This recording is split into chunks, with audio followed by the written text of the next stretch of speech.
Hello everyone. Today we are going to discuss about the postgraduate degree program MBA, that is Master of Business Administration. Let me first explain what an MBA is. So, Master of Business Administration is a postgraduate degree that provides students theoretical and practical knowledge about management and various business related aspects. It focuses on developing managerial, leadership, technical, and various entrepreneurial skills of the students. MBAs can choose their own area of specialization like finance, marketing, human resource and operations, and supply chains. Now, let us look at the reasons that lead you to do an MBA, to do this degree course. Let's look at the benefit of pursuing MBA as your career. So, it provides you better career opportunity. As you know, only an undergraduate program does not provide you a wide scope of opportunities. So, MBA for you increases the opportunities. It ensures high salary potential. You can earn more after completing your MBA program. Start your own company from scratch. You can start your own startup. You can make your own company. Enhance knowledge in your specialization.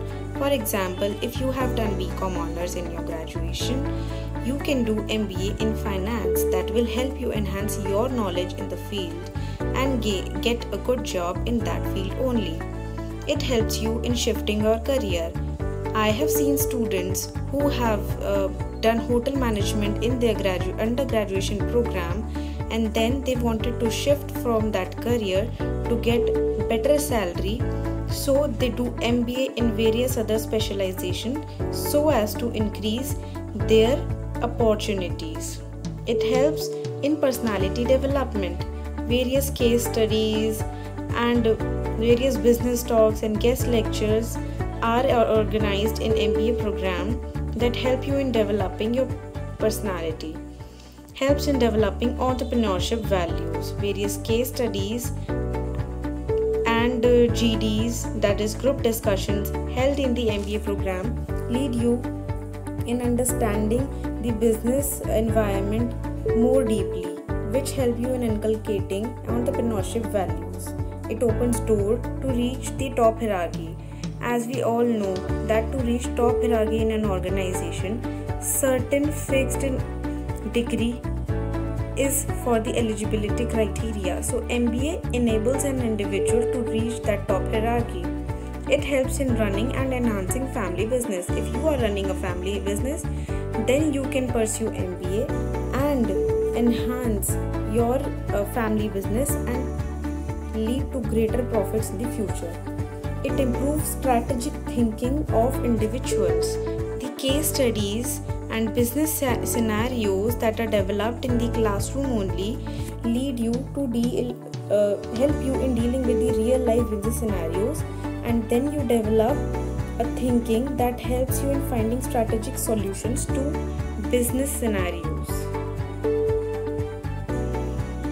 What is the difference between MBA and PGDM?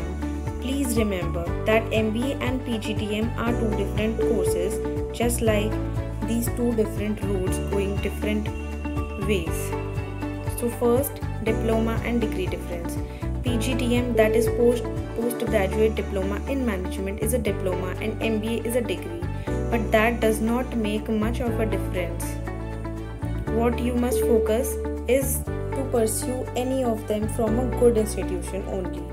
Syllabus and curriculum. In PGDM, it focuses more on the practical aspects of the curriculum, whereas MBA is more theoretical in nature. Accreditation. Before going for a PGDM, you must check for accreditation by different universities, as various frauds are committed by various institutions. But in MBA there is no such risk of accreditation. Fees. In PGDM's, fees is usually much higher, whereas in MBBS the fees is usually less because these universities are supported by the government. Focus of the diploma or degree. So the focus of PGDM program is to help you inculcate these skills so as to deal with the practical aspects of the business, whereas MBA is more theoretical in nature. Multidimensional teaching. Through various case studies in PGDM program, students gain more knowledge about the practical aspects. But in MBA, there is no such thing. Ranking. PGDM colleges have much higher ranking than MBA in India. Entrance exam. The entrance exam conducted in both are usually the same. However, for MBA, various other state level exams are conducted by different universities.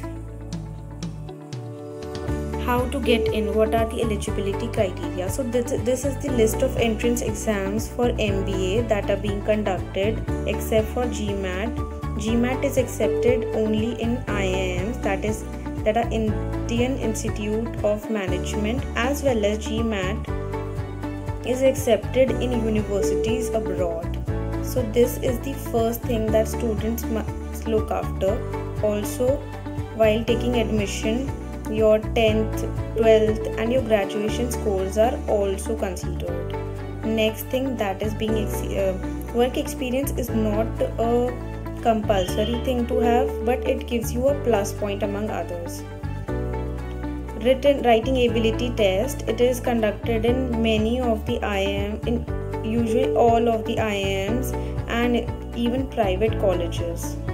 Group discussions are a must. They are held in every good institution and extempore in some colleges like FMS, that is Faculty of Management Studies. Personal interviews are held in almost every good institution. So you must have to prepare for all these if you want to get admission in good college.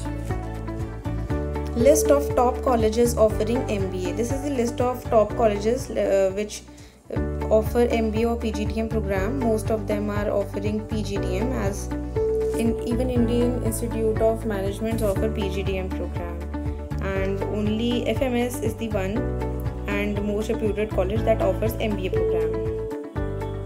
And these are various related courses that you must do if you do not get into a reputed college, because if you get in a reputed college, then there won't be any need of doing all these. The college will itself provide you everything and you won't need to do any extra courses.